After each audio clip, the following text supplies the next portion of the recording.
What's up, everybody? Welcome back to Koppai Podcast, the Nintendo Show, episode 58. I am one of your hosts, Kasdan Risk, joined alongside Mr. Koppai himself, Zach Risk.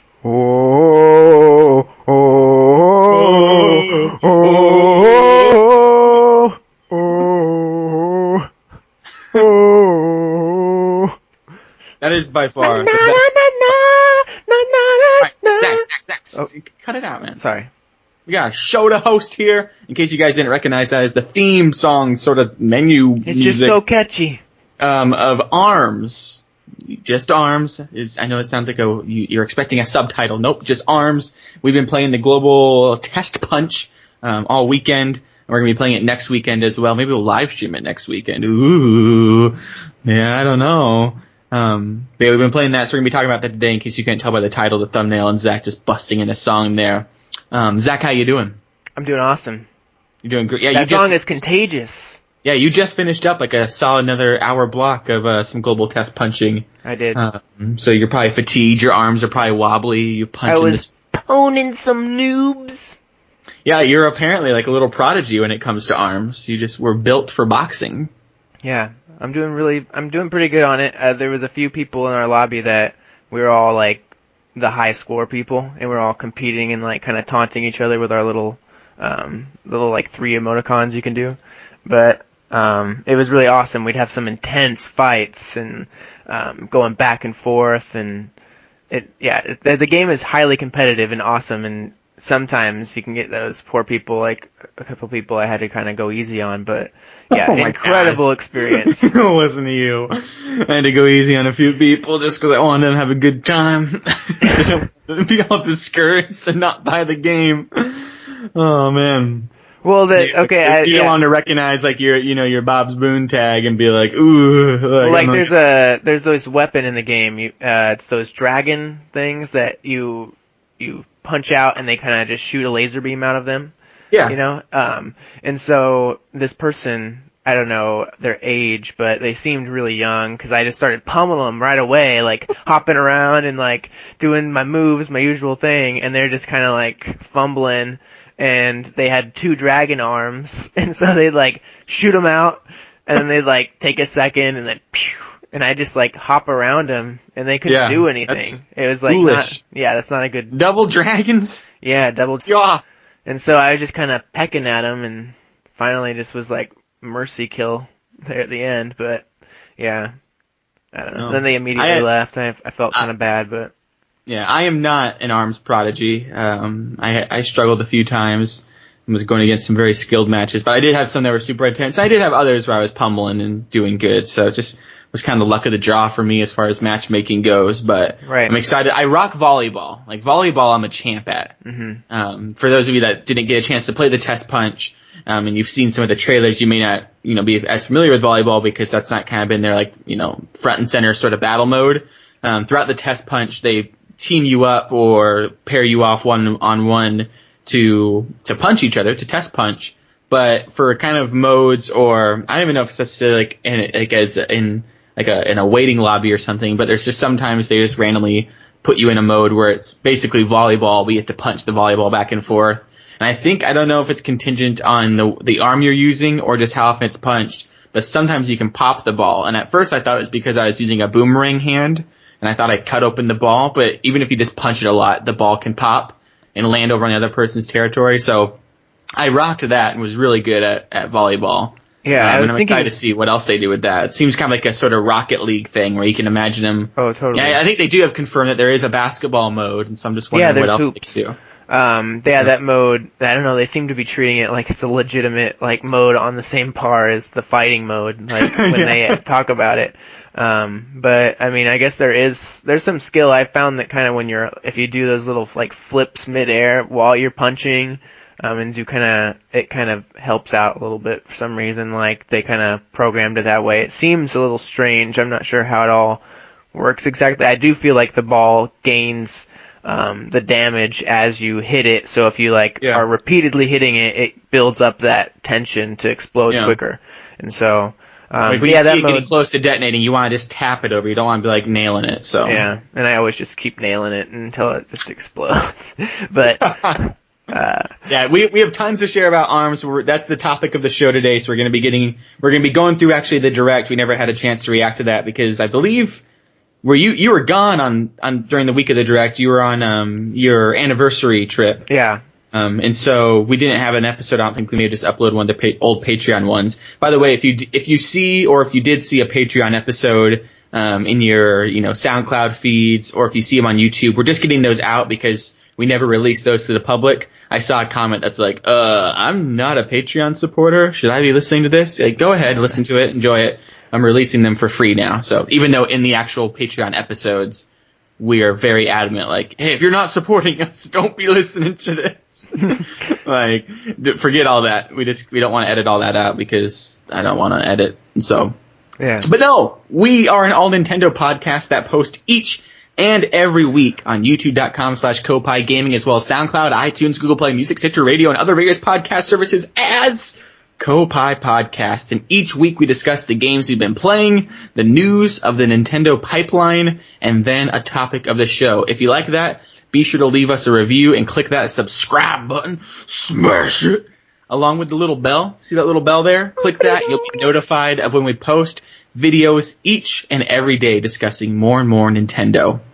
And so, Zach, you've been playing tons of the Global Testpunch. Yeah, anything else you've been playing? Any other games you've been dabbling around with? I've been surprisingly playing a lot of Minecraft on the Switch. I decided to pull the trigger on that right before we went on our trip because I thought, I don't know, Minecraft is so relaxing, and it was something that I kind of grappled with. Like, wasn't sure. I've bought Minecraft, I guess, just on the PS4. I don't know. I played it on the PC a bit, then I bought it on the PS4, and then I know I have it also on the Xbox. But just that was more of it came with the Xbox. It did. And so I guess I just have only purchased it once, but just having already purchased it once and developed I have a world that has a pretty established home area. Made tons of worlds together, Kazakhstan and all that. Yeah. And so it's just like I have to leave that all behind and go to the Switch, which also seems kind of, the PS4 is a pretty powerful system, and Minecraft runs beautifully on it, which I think it has a little bit more of a draw distance and everything to it. It doesn't have Super Mario, which is a big plus. And also that is a gorgeous texture pack, and the world they have pre-made on the console, which comes with the Switch edition, is mind-boggling insane of how much detail they put into it. Like, we'll take hours and hours to explore every detail of that, and even if you're flying. It comes with a few other texture packs too, which is really nice, which I don't think that the PS4 one came with those same texture packs. And so that's a nice kind of little DLC sort of bonus. But I haven't really noticed too much of like the draw distance issue. I know I only really used the long draw distance in the PS4 to see like far off monuments that I built in case I got lost or something. It helps with that. But otherwise, it hasn't been too much of a problem, but I really like that idea of being able to just take it anywhere with me. It's perfect. And so it's gonna be where I think I just like bring Minecraft to rest. It's kind of like I brought Shovel Knight, and some of these games, kind of Mario Kart also is in that same regard. And so, that's been perfect. It's been really relaxing. I've finished building my house and have been setting up some things around this little area, securing it. Otherwise, going through Mario Kart 8 Deluxe still. I'm finishing the mirror mode. I've finished all of the cups except like 4. I'm struggling with 200cc right now. We went and my brother-in-law is in town. We went and picked him up a few hours south of just where we live, so he can meet us halfway, not to drive as much. And my wife let me, on the way back, since we picked him up, they were driving up in the front seat together so they could talk and catch up. So I got to just play in the back and listen to some podcasts and play some Minecraft. Or no, play some Mario Kart. And I was working on 200cc, and man, there's just a few tracks that I just can't get. And so I think I have because how many tracks are there total now? Like with the 4 added from the DLC, there's it was 8. Now there's 12 total. I probably have like 8 of the 12 3-starred. And so I'm getting close. Like, I have the majority of them all done. But it's just, some of them are just really giving me grief, so. Yeah, I've been experimenting with it. I was doing the Inkling Boy for most of them. Now I've switched to Lemmy, I believe is his name, because him being a smaller racer, he has a little bit more mobility.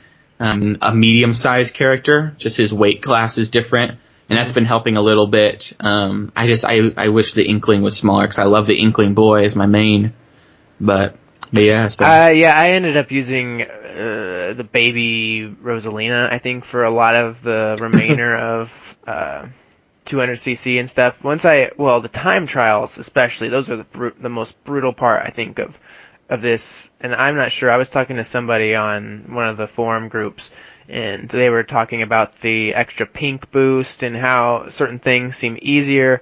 And I don't know, I think that maybe 150cc is a little bit easier with the pink boosts because you get it more frequently. You're drifting a lot longer. In 200cc, I feel like you don't get the pink boosts as much because your drifts are a lot shorter. You're constantly drifting from corner to corner because it's too fast to get the pink boost. And I also wonder how much they improved the CPUs. But once you play through the time trials, some of the Nintendo Ghosts it's like one of the requirements for one of the gold carts or something, one of the gold parts. Yeah. And they have some, particularly I think it's the GBA Mario Circuit. It's the little baby Luigi with the slick tires and the and some, I think it's the standard bike and the slick tires, but he does a flawless run, and I just cannot do it. I've done it so many times, and you have to be like either matching him, and the time it takes to unlock the slick tires is ridiculous too. It's a ridiculous amount of coins, and it's just like, it's frustrating, but it kind of forces you almost to start playing as the babies, which, I don't know, I feel like the game... The babies are the best. Yeah, they benefit, the game is... Yeah. And the smaller Koopalings, yeah. But I wish there was like a baby Inkling. How cool would that be? Or like a baby Link, like a little That'd be Toon awesome. Link. Yeah.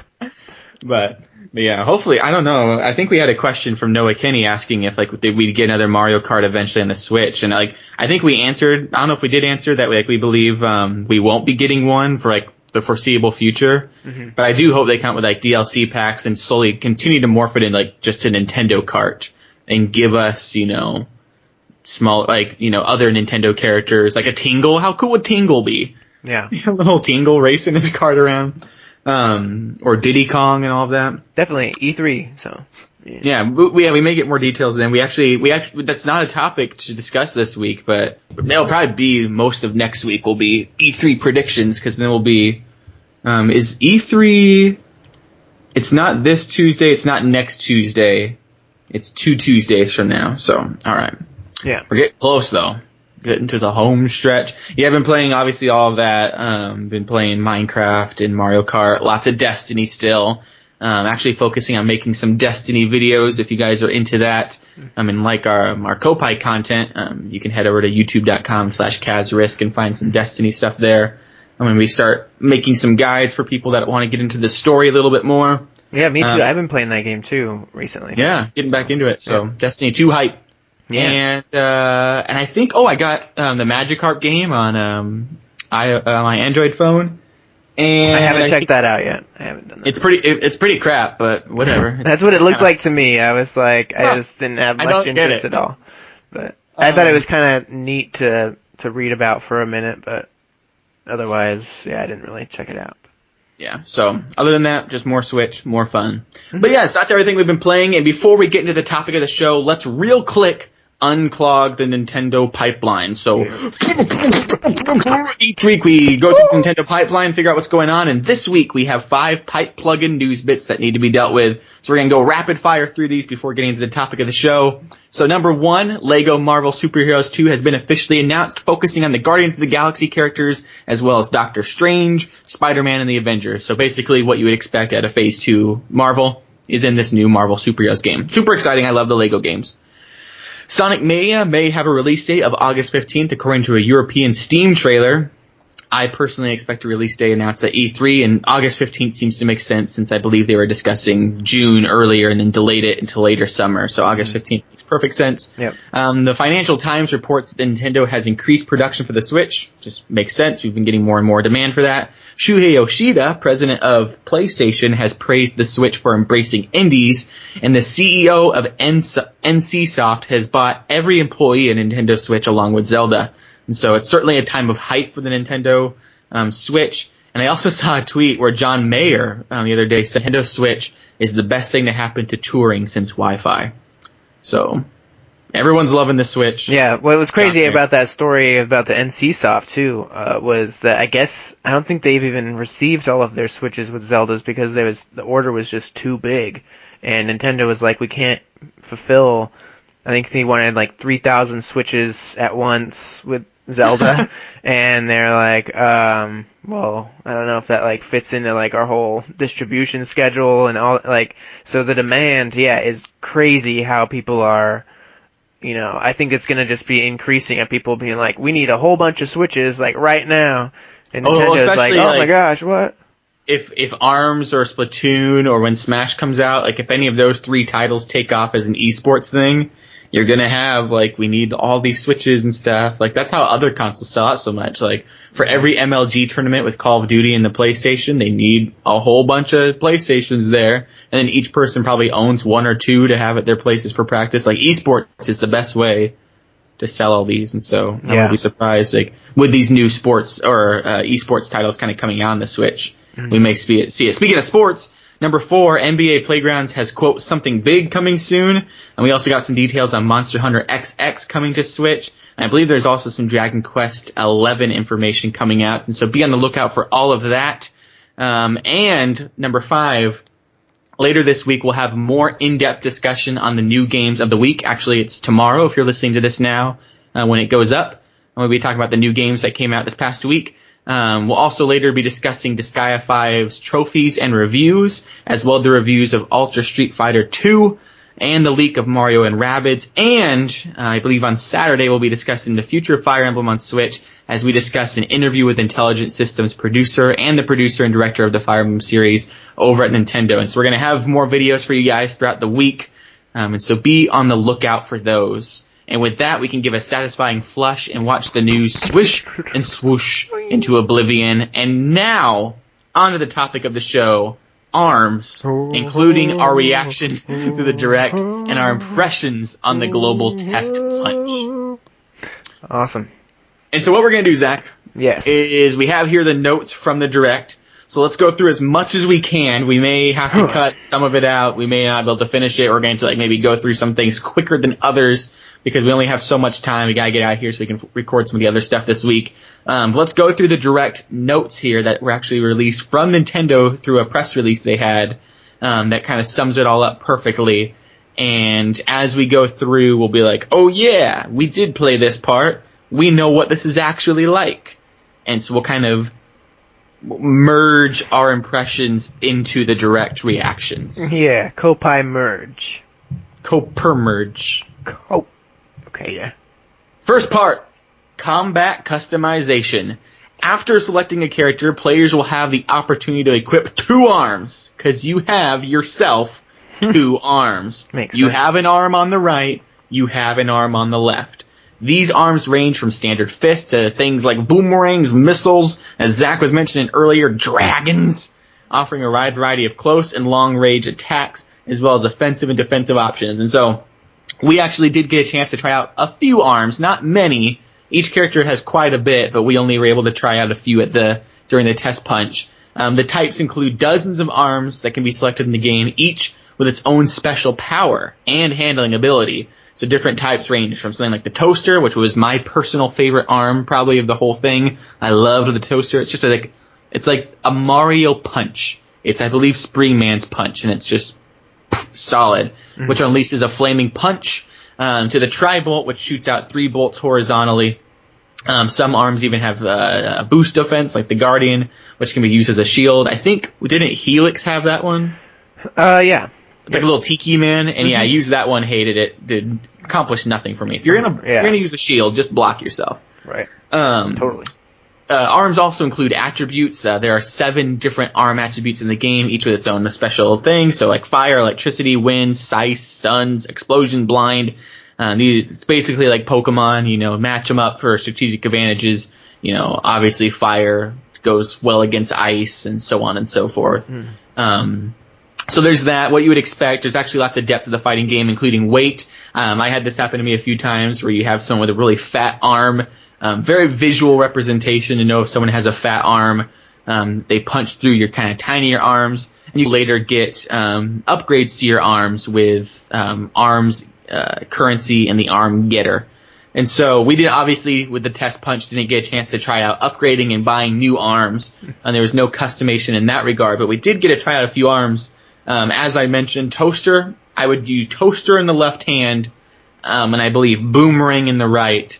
And that was my go-to because I would punch with the Toaster, and then the Boomerang would be able to swing around and really hook people. And so, like, there was a level where there's these, it's Helix's level. Helix is the guy that's made in the DNA lab. He's all, looks like Flubber, basically, from the Robin Williams movie. And there's these, like, big test tubes where, Helixes are inside them, and you can break them. And I would, punch around those, actually, so people didn't even see my fist coming with the Boomerang, but then my Toaster was able to be a little bit more head-on. So that was the thing I ultimately decided on. And a lot of other characters had similar setups. I think Ninja also had a Boomerang, or not Ninja, what's his name? Ninjara or something, I think is Ninjara or something? Yeah, he had a Boomerang punch too. Yeah. And so I would use that one sometimes if I switched to him, but I just didn't like his style. Yeah, he was kind of my main when I was really playing. okay. Yeah. Yeah, I saw a lot of good. So you used him as your main? I was gonna say Springman, and I also loved Min Min, and the ramen noodle lady. Yeah, I liked her. I really also Ribbon Girl was also one I really liked because she had the Salaman hand or whatever it is. Yeah, Slapamander. And that was good with also just like the more kind of Springman fist puncher thing, whatever, the glove. I need to get more knowledgeable on the actual names of these things because I just think I had the razor bladey thing with Ninja Guy. Honestly, and I was just thinking I was the Springman guy. What's his name? Springman. Yeah. I don't know. I was using his Boomerang arm. What's that one called? Boomerang. Yeah, but the I don't know, the razor blade thing is called like something with a C or something. It's called I can't even think of the name. It's like the Chatram or something like that. Yeah, because isn't that like the little thing that ninjas throw out like with their hand, Yeah. You heard that. I'm not super knowledgeable on ninja lore. Ninja culture. Lore and culture. Yeah, but I used him, and then I used the little the tri-rockets in my left hand, and Interesting. Those kind of worked also kind of nice as a kind of a fist to punch with, but they'd go out and they can knock people down, and it was also like 3 hits, and sometimes could charge it up to where it also blows them up, and then just the little ninja star thingy would the razor blades, would go onto the side, and it would just keep, I don't know, I developed a really good style of hopping around and dodging and dashing, and that really helped an effective strategy. Dodging and dashing. I felt that a lot of my knowledge, from Super Smash was coming along, where if you kind of played it patiently and you played it strategically and tried to predict your opponent's moves, I don't know, a lot of people seem to be just kind of spamming moves or just trying to play super aggressively. Can't do that. It was really nice when I'd get to play some opponents that actually, you could tell like somebody who'd maybe played a fighting game before or played Smash and knew or was thinking a little bit more consciously about what they were doing, and that was really cool. But yeah, I used him a lot and definitely tried to use all of the characters to get a nice idea of what they all kind of felt like. But my least favorite was probably, I know that Mummy was like considered by a lot of people to be kind of OP, and he's really tough. But it's like we were talking about with the weight. He has heavier punches, so he's really got to make sure you kind of dodge and catch him off guard. Yeah. Because if he punches and you punch at the same time, his fist will overpower yours. And so, but I took down lots of mummies. Yeah, like, me too. I was saying as playing as them. I didn't really like the feeling of just being, like, one of the things that I really liked about ARMS was kind of how it felt. I don't know, I've played some fighting games before where I don't feel as in control, but this felt very, especially if you're playing with the Pro Controller and stuff, feels very in control. You feel like you can kind of jump around and you have the tools in your art to do what you want to do. And so I just felt with the mummy, you felt kind of stiff. It's like playing as Bowser or something in that's a good call. in Smash. So, but yeah, I don't know. ARMS is so awesome. I was feeling I'm surprised. Like, I loved it, but I'm surprised that you kind of have left it. Sirens going on outside the window. You left it very much so like a huge fan, you're gonna go tell it from the mountaintops, ARMS! Yeah, I don't want to say that it's absolutely, unbelievably, it's perfect, but I will say that I went away from the experience with... Like a believer. Yeah, it was a 9 out of 10, almost 10 out of 10 experience for me, but I just say there's a few things that my only complaints with it really was, I've noticed some people talk about this, that the connection on when you'd hit some people, it would go through them a bit, or it wouldn't connect necessarily, and I'm not sure if there is lag. Yeah, there might be some sort of invincibility frames for a certain amount of time, like in Smash, where you can't grab or you can't punch, so that might just be what it is. I think there's going to be some more time needed to actually figure out what are all the things about this game can be exploited, what are the actual, real OP characters, who's like the Diddy Kong of this, that can just be kind of abused for a bit until they have to maybe forcibly patch it out or something. And they'll add in things, like if people don't quite know, when the invincibility is, that's things, if it becomes a prevalent problem, they can patch in, just like a flicker of sorts, where it's added an animation that kind of, even if it's a glow to the character or they're kind of shaded when you can't do it, you play any other game where you hit spikes or something and your character flickers for a moment, you kind of know, when characters are invincible or not, or when they have that kind of, buffer time. And so that's stuff that can be, if it becomes a prevalent problem, can be adjusted. It's not, a huge mechanic of the game that's, going to be, a problem forever, unchangeable. Mm-hmm.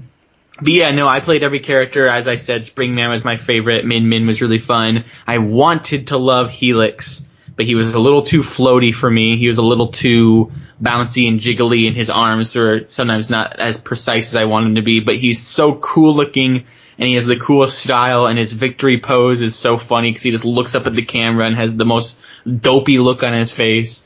Helix was so fun and so cool. But we actually have some other fighters to talk about moving forward. But first, real quick, let's talk about the versus mode and what we got to play and what is coming to the full game, because we love the game just fighting and playing volleyball, but there's actually tons of modes coming. So ARMS is filled to the brim with fun modes that offer a variety of ways to challenge other fighters. And so as we played, there's the main mode, Fight. In this main multiplayer mode, two fighters battle against each other one-on-one to claim victory. During the fight, bombs and other healing items drop in, adding strategic options to the proceedings. For those of you that are wondering, this isn't like Smash Bros. In the sense that, you pick up a flower and can start beating the other person and making them weaker. It's just kind of like these drone strikes, or not even drone strikes, these drones float in, carrying a bomb, and you can punch the bomb, and it bounces over to the other person, but it's nothing too game-breaking. It's actually pretty strategic. I bet there is a mode where you can probably turn that off or something. Like private matches or something. Mm. And then similar to this, what we also got to play this weekend is Team Fight. In this mode, two players are attached by strings and must team up to battle another team of two. Attacks can hit allies, so watch out carefully for friendly punches. Actually did not realize that attacks can hit allies. I probably wailed on my teammate a few times in the midst of the chaos. I did not realize that. But it is interesting when it says that you are attached by string. You really are. It's not like Smash Bros. Where you just both have the same color and you're, attached by, right. team colors. there's literally a string holding you guys together, so you can't just go off and be, MVP. Mm-hmm. You gotta stick together. If you get grabbed and tossed in the air and slammed down, you both get tossed in the air and slammed down. So yeah, that's awesome. And then you're both kind of disabled for a minute. Yeah. Speaking of disabled, you can actually punch the other person so hard that you can give them like a dead arm, like if you hit their shoulder. Yeah. And like it makes their arms all floppy and you just like rendered useless. It's like in Smash Bros when your shield kind of gets depleted and you just get wiped out. Yeah. So yeah, another mode that we did get to play, like once again, is V-Ball, similar to volleyball, but much more awesome. V-Ball is a sport that involves knocking an explosive ball into the opponent's court. And so as we mentioned, it does explode. It's kind of like this wired ball that has a bouncy shell over it. Also, as we mentioned, there is a mode coming that we didn't get to play called Hoops, and you grab opponents and shoot them into a net, or even dunk them for extra satisfaction in this hardcore game of arm-style basketball. And so it's not a ball this time. You are literally taking the other person, punching them, knocking them out, and throwing them in the basketball hoop. So that's going to be a blast. Can't wait for that. There's also Skill Shot, where you break as many targets as possible using the versatile power of arms. We kind of got to try that. The cool thing with the lobby in all of ARMS is at any point while you're waiting, you can just do warm-up matches against basically different helixes holding up shields, and you can kind of test out arms and get an idea of what combination of arms you want to use as you're just waiting for a match to start. And so really cool kind of streamlined connection that way. Another mode coming is 1-on-100. We have to defeat 100 enemies in a row, one at a time, and it's progressive battle mode. So basically horde mode, which sounds awesome. I bet there's awesome rewards for that. Different maybe like achievements in game or, arms to be rewarded to you. And then last is arms test and training. And so in test mode, players can try out randomized arm combinations, while training lets them practice a number of varied drills. And so what you would expect kind of out of a fighting game. Yeah. So there's all of that. Speaking of multiplayer gaming, players playing with friends either locally or online is easy when using one of the various multiplayer modes in ARMS. And so there's Grand Prix, where you have to win 10 straight matches in a Grand Prix, so similar to Mario Kart. There's also Party Match, Ranked Match, and Local Wireless mode. And so what you would expect out of a Party mode, and then also what you would expect out of Ranked mode. And it seemed like throughout the whole game you were kind of racking up a currency or point system. And so what you'd expect kind of out of what you see kind of with Splatoon and Mario Kart, Nintendo's kind of take on competitive play. And so seems awesome. Seems like it has all of the bells and whistles you would expect. In the future, Nintendo will release free software updates that add new fighters, stages, and arms to the game. And these will be free updates that occur after the game launches. And so expect probably more actually at E3, even though the game comes out the week of E3. And expect more in just future directs, similar to how ARMS got Splatoon got weekly new weapons. Expect weekly new arms, most likely. And then the Global Testpunch is happening right now, or happened this past weekend. But there is actually another Global Testpunch this upcoming weekend. And so head to Nintendo's website or their social media to figure out when they're going to be doing more test punches. And real quick to end out the podcast, let's talk about some of the fighters that were announced or we already knew of in the Direct. We've already shared our impressions on some of them that we actually got to play as, but some of these that were included in the Direct weren't available in the demo. And I don't know, it says here in the press release notes from Nintendo, over the course of the Nintendo Direct presentation, the 10 key playable fighters in ARMS were unveiled. And so I don't know if these are the only 10 fighters at launch. I would assume so based on the wording of this and the fact that we're getting close to release and we don't have any more details. But there could maybe be secret fighters to be unlocked in the game.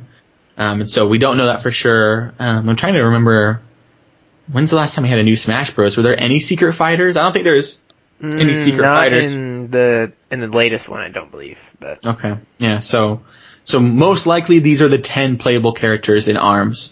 But be pleasantly surprised if there's more, but don't be expecting more. And so there's Springman. This passionate fighter's bouncy hairstyle might look fake, but his passion for fighting is definitely real. He's the main mascot of the game, the one you see on the cover getting completely knocked out, the one you see in our thumbnail. The ARMS mascot. I love his style. I love that kind of, it's the neon colors of the Nintendo Switch, the blue hair with the kind of pinkish red outfit. Super cool, super, versatile fighter. Then there is Ninjara. Using his nimble movements and ancient ninjutsu, Ninjara can disappear and warp somewhere else, even in midair or when guarding. And so, Zach, you were talking about playing with warping and jumping all over the place, so seems very fit for your style. Yeah. Seems awesome. There's Master Mummy, the OP guy. As the only character that can restore health while guarding, Master Mummy is a force to be reckoned with. And so, wow, I didn't realize that. Yeah, that's crazy. That's OP! Yeah. At guarding, here's the thing that we didn't get a touch on real quick. So there is sort of a rock, paper, scissors element to the game where punching can knock out grabbing. So if someone's reaching to grab you, you can punch them and knock that out. If you're guarding, you can block punches, and grabbing can to get rid of blocking. So it's kind of like, you can punch to get someone who's grabbing, you can grab to get someone who's blocking, and you can block to get someone who's punching. Mm-hmm. And so there's this you can't just keep punching or someone will block you the whole time, and you can't just block the whole time because someone will grab you. Once again, very similar to Smash Bros. And, we play tons of Smash Bros. Probably just the traditional fighting game, rock, paper, scissors mechanic. Yeah. But it is really nice, and so Master Mummy, though, that's crazy. So if he's guarding the whole time, you have to grab him, which is nice because he is pretty fat, so you can probably easily grab him. So there's some strategies there if you're playing next weekend. Yeah, I think I noticed them doing that, and I guess that's probably what they were doing. I was like, why are you guarding right now? I'm just gonna grab you, and they were probably just like trying to recover a little bit of their health back, but. Yeah. That makes sense. They're a mummy. They get their health back. Yeah. Then there's Min Min with their ramen noodle arms, which I just love. Min Min's spin, kick, and throws are deliciously powerful. This one we didn't get to play as, I believe. There's Kid Cobra, a fan of selfie sticks and live streaming. This hip fighter pounces on opponents with a charged up dash. Then there's Ribbon Girl. His Slap-a-Mander, which is like his signature. Oh, really? Thing. Cool. So yeah, we could try that out on at least Ribbon Girl. So. Yep, speaking of Ribbon Girl possessing next-level jumping skills. Ribbon Girl violates the laws of physics with her unbeatable power. I believe Ribbon Girl actually has a double jump with the violating the laws of physics. So once again, it's funny, you love jumping and dodging, and you played Ninjara and Ribbon Girl. Ribbon Girl who has the extra jump, and Ninjara who has the special dodge. So that makes sense that you kind of, migrated to them. Yeah, there's that. I think it's kind of the traditional arena of the game where there's those side trampolines, the yellow side. And so I would just always be jumping on those across and then sending my arms out off of those, and people would be like, what? Like, almost nobody ever went up there with me and fought me up on the trampolines, but I just go up there and hop across and just send out my arms and punch them from the air above. And then hop down, and like when I'd charge up, or if there was a little like drone that came down, I'd hop down into that and charge up a bit, and then go down and unleash my special on him. But yeah, specials you gotta be careful with. You can't just unleash it whenever. But yeah, definitely jumping is key in this game. It says that in the comments or whatever the little tips that it gives you. It says, make sure you jump and dash. Jump and dash, dodge, duck, dip, dive, and dodge. I really like how Helix, it goes into his little goopy because it seems like he's more evasive that way. And I saw actually your wife snapped me a video of you playing as Helix, and you were like crouched down and just slooping and sliding back and forth. And yeah, he just like crouches down and can kind of, dodge basically every punch. But yeah, I was using the motion controls too at that time, which I kind of cut out. After the first... Real quick note on that. We won't dive too deep into it because we need to wrap up, but I think motion controls suck with this game. Like, you played like a full hour with them and enjoyed it. Seemed like you enjoyed it for the most part. I didn't last 10 minutes with motion controls before I was like, I'm going with my Pro controller. Yeah. And I will say this, I played a little bit with motion controls. To me, it wasn't that they were like, exhausting or just not fun. For me, it was actually a problem of, like, it wasn't reading my moves correctly. Like, it wasn't punching the way I wanted to punch and dodging when I wanted to dodge. And furthermore, I used the actual Switch. Like, I pulled out and played handheld mode, and that was super comfy, and it looked super good on the screen.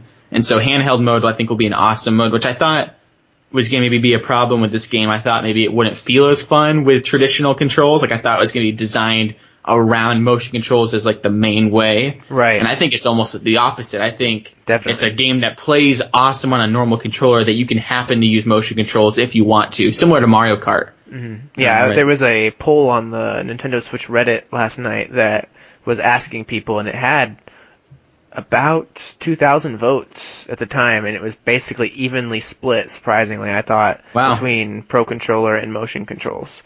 Just motion controls was only winning, or Pro Controller rather, was winning by like 5 points, 5 votes out of 1,000. So it was like really down the middle. And so, yeah, a lot of people are trying out those motion controls, but it's so precise and so you can do so much more with the Pro Controller. And I felt that was probably an advantage even over like the puppy controller or using even handheld mode. I feel like there's something about the Pro Controller that probably just is more comfortable and more advantageous with the big buttons and the triggers feel good and everything. Yeah. So. By the way, real quick, did you see Noah Kenny was right? We do have a new Pro Controller coming with Splatoon colors on it. Oh, we do? He asked the question a few weeks ago, do you think we'll get new Pro Controllers? And we were both like, nah. No way are we getting different colored Pro Controllers. And they have a Pro Controller where the left is purple and the right side is green and there's splats all over it. It looks still like a Pro Controller, but yeah, you'll have to check that out. It's pretty cool. Huh. And then the last few characters, we have Helix. He's an experiment gone wrong. That's who. Oh, who is Helix? He's an experiment gone wrong. That's who. His springy body lets him move in unpredictable ways. Then there's Mechanica. This mechanical genius dons a homemade power suit that can hover above the competition. They're basically Diva from Overwatch, which all these characters could probably be in Overwatch. They're very Overwatch styled. Mechanica, though, we did get to play as. They just have a power suit. Then there's Bite and Bark, which is the coolest name. 2 fighters in one. This robot fighter and his robot canine companion battle together to unleash devastating combo attacks. Can't wait to try as them. They were not in the demo version. And then there's the fighter seen round the world. Twintel is an A-list actress. Twintel uses her celebrity status to render her opponents utterly starstruck. She's using her celebrity status. That's right. As she walks the red carpet to victory. She uses her hair as arms, and has a very Bayonetta physique. And so, people were loving her on the internet. She even got recognition from PewDiePie. So, he's not normally a Nintendo gamer, but he was that day. And so, those are some of the final fighters that we didn't get to play as. I think we actually got quite a bit then, considering these are the only fighters. We didn't get Twintel, Bite and Bark, and Kid Cobra, but it looks like we got the rest of them. So, I don't know why they're waiting on releasing the other ones. I guess they just want us to be just thirsting for the others, but that's all we have on ARMS. I think we actually covered almost everything I wanted to cover as far as the controls, the Overwatch style, and what we actually got a chance to play, what we're looking forward to. And so definitely, if you have a Switch and you didn't get a chance to try out the Test Punch this weekend, it is around for another weekend, so be sure to try it out then. Be sure to check out the times on Nintendo's website or their social media, or we will try to tweet out about it if we can, and give that a shot. We definitely recommend it. And if you don't get a chance to maybe test or try out the Test Punch before the launch of the game, but you get a Switch between now and the Test Punch, or you have a Switch, but and you're going to be, or the release of ARMS, I think it's safe to say that we do actually recommend this game as a worthy addition to your library, even just based off the demo. Yeah. Well, honestly, I could buy the demo and be happy. The fact that they're adding in all these other modes and new fighters and new arms, it's totally worth it. Yeah, I kind of think it's worth saying. I had this feeling that Nintendo, around 2014 or 2013, I think was roughly when the Smash documentary was really picking up, and then leading up to the release of, while they were working on Super Smash Brothers for Wii U and 3DS. It feels as though they recognized the potential of eSports and the hype and how successful Melee's legacy is, and Smash, and decided to kind of invest in kind of finding the next Smash, or kind of building a catalog of games that are just similar in that vein to Smash, and that's just really awesome. It feels almost like a conscious decision that they've done to kind of go this route with these competitive, like really solid, really well thought out competitive games, and it seems like a really nice direction for Nintendo. It's really exciting. So, and I will say this about ARMS: it's another one of those games like Splatoon where I saw the art style and the branding and design. I'm like, ARMS, and like the yellow on the black or the black on the yellow, and like the weird sort of like curved, sharp, sort of thing. But when you see the whole menu and characters and the way they all plan into or like when the match is over and the ARMS logo swoops across the screen like you're watching like an eSports sort of thing.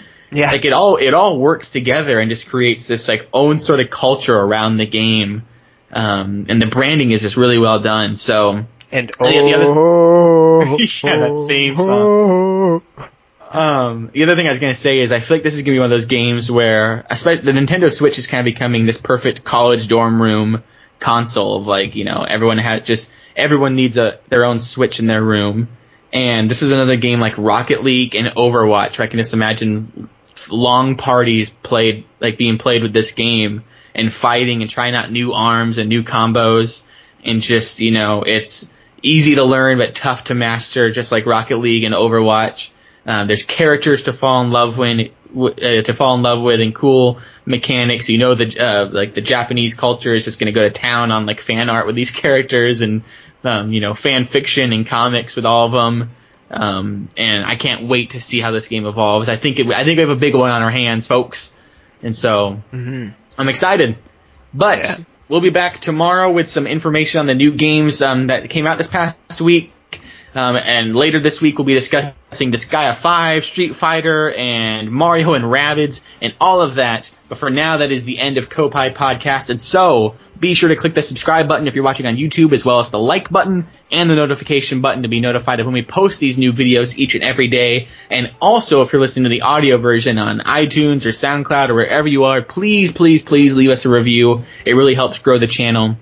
And as we grow the channel, we can do longer episodes and more videos and giveaways and just become just more and more Koppai. But Zach, anything you want to say to close us out, or is that good? I think that we are good. Well, until next time. Cool.